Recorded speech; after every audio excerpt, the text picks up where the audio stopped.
Welcome to my YouTube channel Jassi fly.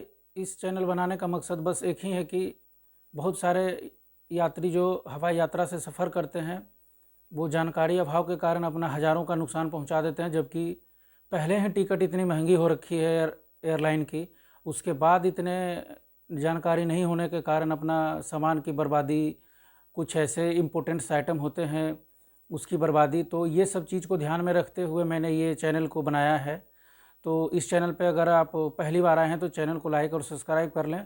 और इस channel की सबसे ऑथेंटिकेशन ये है कि इस पे दी गई जानकारी, हर प्रकार की जानकारी दी जाएगी, जिसको अगर आप ध्यान में रखेंगे तो आपको कभी यात्रा के दौरान आपको सफ़र नहीं करना पड़ेगा, आपको दिक्कतों का सामना नहीं करना पड़ेगा।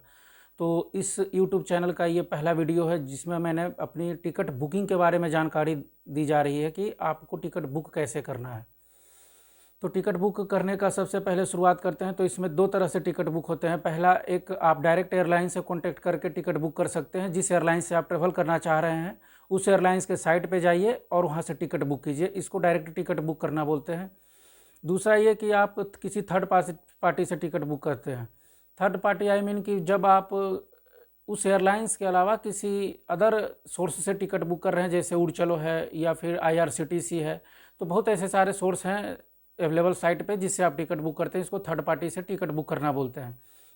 मैंने इस चीज़ को इसलिए बनाया कि जब आप टिकट कैंसिलेशन करेंगे तो टिकट कैंसिलेशन में आपको आपने IRCTC से टिकट बुक किया है, जब आप IRCTC से टिकट बुक किया है तो कैंसिल करेंगे तो आपने IRCTC से इंडिगो की टिकट बुक की है, तो वो आपको इंडिगो आपको पे नहीं करेगा, वो आपको IRCTC से पे करेगा आपका कैंसिलेशन का चार्ज। तो आप वहाँ इंडिगो से बोलेंगे जा करके कि मुझे मैंने टिकट कैंसिल कर रहा है, आप मुझे इसका चार्ज दीजिए, तो वो नहीं देगा, वो आपको IRCTC देगा। आपने अगर इंडिगो के साइट पे जा करके इंडिगो का टिकट बुक किया है तो आपको इंडिगो का मैनेजमेंट आपको पैसा देगी। तो आप इस चीज़ का ध्यान रखें। समझाने का मेरा यही मतलब था कि आपने डायरेक्ट और थर्ड पार्टी में क्या डिफरेंस आएगा जब टिकट बुक करते हैं।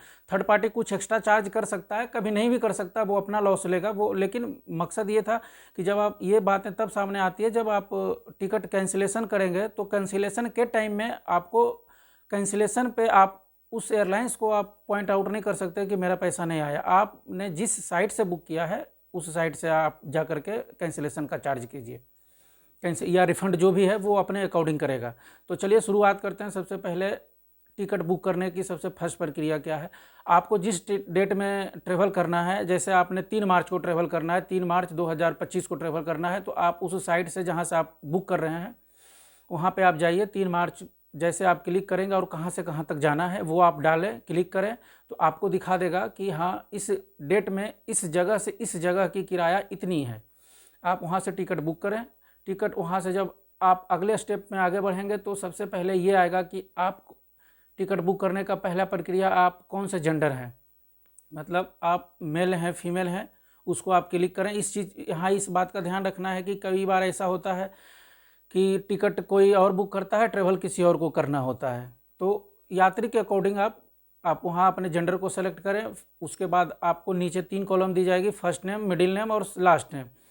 तो फर्स्ट नेम में आप अपना नाम रखें। अगर आप मिडिल नेम यूज करते हैं तो आप मिडिल नेम यूज करें, नहीं है तो आप लास्ट नेम है। अगर लास्ट नेम भी नहीं है तो उसको स्किप कर दें। उसके बाद आगे बढ़ते हैं। तो उसके बाद आप अपना फ़ोन नंबर डालें, अपनी ईमेल आईडी डालें। फ़ोन नंबर आप सही इसलिए डालना आपको ज़रूरी है कि अगर यात्रा के दौरान कभी फ़्लाइट डिले हो जाती है या कुछ इस तरह की बात होती है, अगर आप डिले हो जाते हैं तो एयरलाइंस वाले आपसे कांटेक्ट करेंगे कि आप किस तरह का यहाँ चीज़ें चल रही है, वो आपको जानकारी दी जाएगी। ईमेल आईडी दें। ईमेल आईडी अगर आप नहीं है आपके पास है तो ईमेल आईडी, कोई ईमेल आईडी आपको वहाँ देना है जिसमें वो आपको टिकट सेंड करेगा।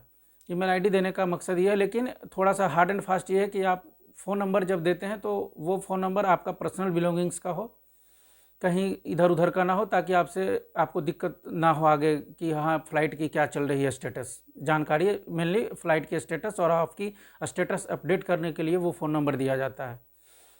तो ये थी, आपने फ़ोन नंबर तक दे दिया, ईमेल आईडी आपने दे दिया। नीचे आता है एक कॉलम आपको दिखाई देगा कि आप रिफ़ंडेबल हैं या नॉन रिफ़ंडेबल। मतलब ये कि कैंसिलेशन, जब आप टिकट कैंसिल करते हैं ड्यू टू सम रीज़न, हो सकता है आप ट्रेवल ना करना चाह रहे हो या एयरलाइंस की कुछ प्रॉब्लम हो, तो जब आप ट्रेवल नहीं करना चाह रहे हैं तो उसमें आपको एक आएगा कैंसिलेशन के लिए कि आप कैंसिलेशन करने के टाइम में आपको कितना रिफ़ंड मिलेगा।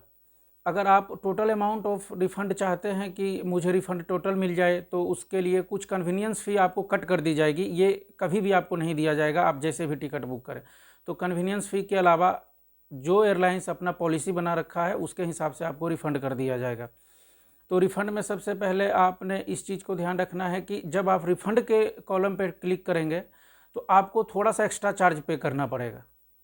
और आपको है कि मुझे रिफ़ंड कम लेना है या अकॉर्डिंग टू एयरलाइंस जो पॉलिसी बना रखा है उसके हिसाब से है, तो आप उस पर क्लिक ना करें, आप नॉन रिफंडेबल पे क्लिक करें। फिर भी आपको थोड़ा सा पैसे कम करके कुछ मिलेंगे। कन्वीनियंस फी किसी भी रीजन में आपको नहीं दी जाएगी। उसके बाद आपके नीचे आएंगे इंश्योरेंस का, कि आप अपना इंश्योरेंस करवाना चाहते हैं, आपके बिलोंगिंग्स का इंश्योरेंस करवाना चाहते हैं। उसके हिसाब से आप अपने चॉइस के हिसाब से उसको करें कि आप हवाई यात्रा कर रहे हैं। ऐसा ना हो अनफॉर्चुनेटली अगर ऐसा कुछ होता है तो आपको इंश्योरेंस कवर किया जाएगा। वो अब एयरलाइंस ने क्या पॉलिसी बना रखी है, अलग अलग एयरलाइंस की अलग अलग है, बट जहाँ तक मेरी जानकारी में है आई थिंक वो 1 करोड़ तक का इंश्योरेंस कवर करता है। उसके पे आप जब क्लिक करेंगे इंश्योरेंस पे तो आपको फिर थोड़ा सा एक्स्ट्रा पे लेना पड़ेगा। ये तो ऑब्वियसली है, अंडरस्टूड है कि अब हम इंश्योरेंस कर रहे हैं तो इंश्योरेंस का चार्ज मुझे देना पड़ेगा। उसके बाद बिलोंगिंग्स का इंश्योरेंस इसलिए करवाता है कि इन केस अगर आपकी बैगेज या कुछ आपका हैंड लगेज कुछ डैमेज हो जाता है, तो अगर आपने उसका इंश्योरेंस करा रखा है तो वो आपको रिफ़ंड करेगा जैसे भी हो, या तो बाय कैश करे या न्यू बैग दे, बिलोंगिंग्स जो भी व्हाट एवर आपका बिलोंगिंग्स है उसके हिसाब से वो आपको रिफ़ंड करेगा। तो यहाँ तक हो गया आपका। अब रह गया मिल्स की बात। मिल्स में वेज नॉन वेज जो भी एयरलाइंस अपना फैसिलिटी दे रखा है वो एविएशन फैसिलिटी बोलते हैं उसको।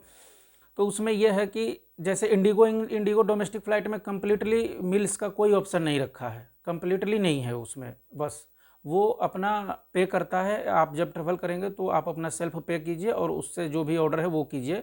बुकिंग के टाइम में आपका कुछ नहीं है। बुकिंग के टाइम में थोड़ा बहुत अगर होगा तो मिल्स नहीं होगा, स्नैक्स होगा। इस चीज़ का ध्यान रखिएगा। खाने का वहाँ इंडिगो में प्रावधान नहीं है। लंच जिसको बोलते हैं, मिल्स बोलते हैं, डिनर बोलते हैं, वो नहीं होगा। स्नैक्स होगा, थोड़े बहुत आपको हल्का सा कोई लाइट करवा सकता है, ब्रेकफास्ट टाइप का, ये कुछ समथिंग। इस चीज़ का ध्यान रखिएगा। मैं इंडिगो के स्पेशली बात कर रहा हूँ। बाकी एयरलाइंस जैसे विस्तारा है तो अभी टाटा में मर्ज कर गया है, एयर इंडिया है, एयर इंडिया एयरलाइंस है, तो ये मिल्स का टिकट में ही चूज ऑप्शन में रहता है। वहाँ से जब आप अपने अकॉर्डिंग से आपने ये सब चीज़ें चूज कर लिया तो वो आपको उसके हिसाब से फ़्लाइट में आपके साथ फैसिलिटेट किया जाएगा। उसके बाद आप जब टिकट बुक करते हैं, यहाँ से जब पूरी जानकारी आपको टिकट में मिल जाती है, जब टिकट आप कंप्लीटली रूप से बुक करते हैं, तो बुक करने के टाइम में जब आप नेम और अपना मिडिल नेम और लास्ट नेम चूज कर रहे हैं तो आप अपने गवर्नमेंट की आईडी में जो भी आपका ओरिजिनल नाम है वही नाम वहाँ पे होनी चाहिए। अगर आप वहाँ सिंह लिखते हैं तो सिंह लिखिए, कुमार लिखते हैं तो कुमार लिखिए, या पांडे लिखते हैं तो पांडे लिखिए। वहाँ पे टाइटल चेंज नहीं करना है गवर्नमेंट की आईडी में, क्योंकि टाइटल चेंज करने से ना आपके पूरे स्टेटस चेंज हो जाते हैं, आप आदमी ही चेंज हो जाते हैं। तो वहाँ पे आपको इस चीज़ का ध्यान रखना है कि जो हमारे पास गवर्नमेंट आईडी है, या मैं आधार कार्ड लेकर के मोस्टली इंडिया में ट्रेवल करते हैं तो ऑल ओवर इंडिया आधार कार्ड वैलिड है, तो आप आधार कार्ड में आपका जो नाम है वही नाम आप वहाँ पे लिखें। अगर आधार कार्ड में आपका नाम नहीं है मिडिल नेम लास्ट नेम, तो middle name last name skip होने दीजिए, इससे कोई दिक्कत नहीं है। लेकिन आप अपने ओरिजिनल गवर्नमेंट की आईडी पे जो नाम है उसी नाम लेकर के आप टिकट बुक करें और उसी से लेकर के आप यात्रा करें। और कितनी आईडी है, कौन कौन सी आईडी वैलिड है, किस प्रकार की आईडी वैलिड है, ये आपको जानकारी नेक्स्ट वीडियो में दी जाएगी। तब तक के लिए थैंक यू। वीडियो अच्छी लगे तो चैनल को सब्सक्राइब करें। और मैं इस चैनल पे हर एक चीज़ कवर करूँगा जो आपको यात्रा के दौरान आपको जानने की ज़रूरत पड़ेगी। Thank you.